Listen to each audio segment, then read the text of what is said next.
2025. What a year. Definitely not the year that I was expecting, but definitely the year that I needed.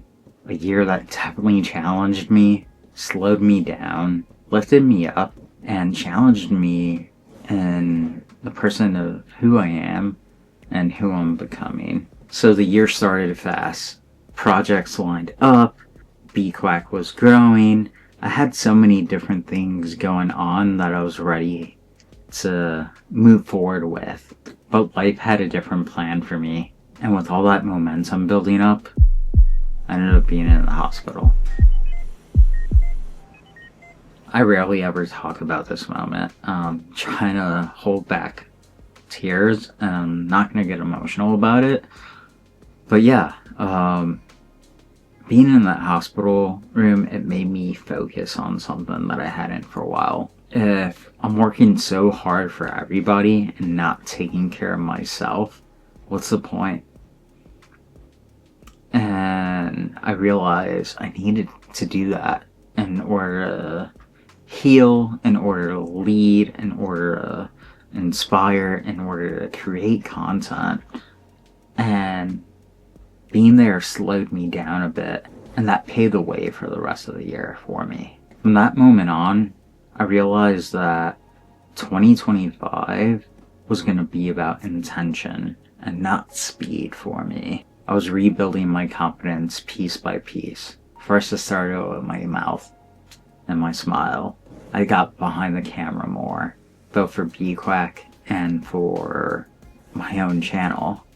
And what was great about it is, like, up to this date, I've done over 20 videos just this year alone, which was a lot for me creatively speaking. And I've been trying to be a bit more better about consistency. So I'm proud of myself for that. But every single time I did that, I realized this is what I love to do, create videos and inspire others with my story. If I can inspire others with my story, it's awesome. Every project felt so different. It just had more intent with it. I felt more creatively alive. My creativity came back and it returned with purpose, which for me is really awesome. Another big part of my year was Bisexual Queer Alliance Chicago, the nonprofit I'm part of. We grew a lot this year. We continued to provide safe spaces to folks, whether it was virtually or in person, giving them space to feel heard, to feel seen, to be empowered, to provide them resources, and then seeing different partners come from that was really cool.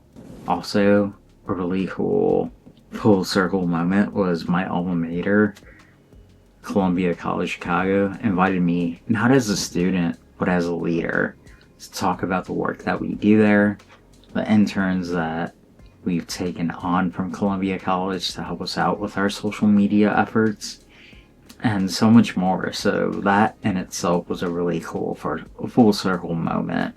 So if you haven't checked out that video, I'll either link it above or in the description below. I pushed myself creatively this year with every single project that I've done.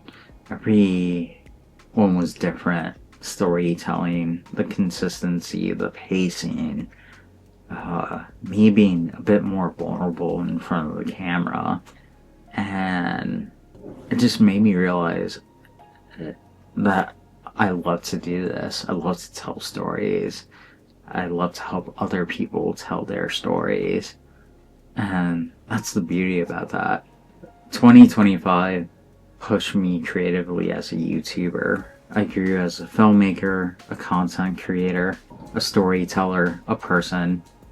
I was able to experiment with different projects, different lenses, different gear. And it made me realize I love this. It makes me proud to be a storyteller and a filmmaker and a creator, a human being at the end of the day. There was a lot of real wins this year. Projects that I'm proud of, connections that I made, people that supported me when I needed it the most. moments of joy, even during tough times, because there has been a lot of tough times this year, not just for me, but everyone collectively that's living in the States and just around the world. It just made me appreciate everything more, and I kept moving forward, even with the highs and lows of life. If 2025 taught me anything, it's to protect your health, protect your joy, and don't rush your healing. Also create with intent.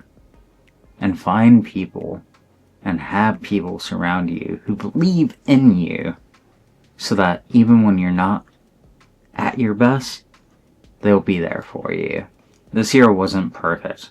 Hell, far from it. But I grew, I healed, I leveled up in ways that I never thought would have been possible within my leadership, relationships, and the work that I do.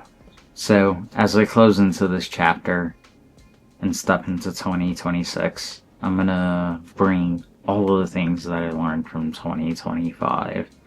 The clarity, the purpose, slow but good intention, all that with me. So I want to thank you. Thank you for being there with me since the beginning of the year, seeing different parts throughout the year happening, a lot of my content journey, my filmmaking journey, business journey, nonprofit journey. You got all those facets of me, and I want to thank you for being one of my supporters. So thanks so much for growing with me, and I hope you continue to be part of this journey with me in 2026. I look forward to it, and I want to thank you. Thank you so much for watching this and being part of that journey. So here's to 2026, a year full of uncertainty, but also a year of possibility. That's what I want it to be, and I hope it is for you too. So thanks for watching this. So make sure to drop a like, comment, what have you gone through? I really want to know. You're my audience as well. I'm just not a guy just talking to the camera. I really want to hear your thoughts. And subscribe. It really helps the channel. And if you really believe in the content that I'm doing, definitely consider joining my Patreon. I'll leave all the links below. And thanks so much again for watching. I'll see you in the new year. Peace.